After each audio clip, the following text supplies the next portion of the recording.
প্ল্যানটা হচ্ছে যে এই এলাকার যে দুর্গম পাহাড়গুলো আছে সেগুলোকে সাধারণ মানুষের চলাচলের উপযোগী করে তোলা।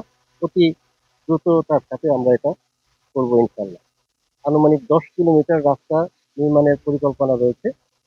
যেহেতু এই এলাকাটি পাহাড়ি, তো এখানে বেশ কিছু কালভার্ট নির্মাণ করার প্রয়োজন হবে এবং ন্যূনতম 3টি ব্রিজ নির্মাণের পরিকল্পনাও রয়েছে।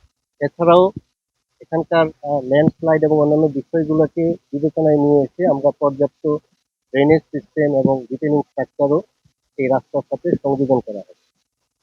আমরা এই এলাকার পরিস্থিতি বিবেচনায় আমাদের নিজস্ব সিকিউরিটি আমরা ক্লোজ প্রোটেকশন আপনারা দেখতে পাচ্ছেন যে আমরা শতভাগ নিশ্চিত করে আমরা কাজ করছি।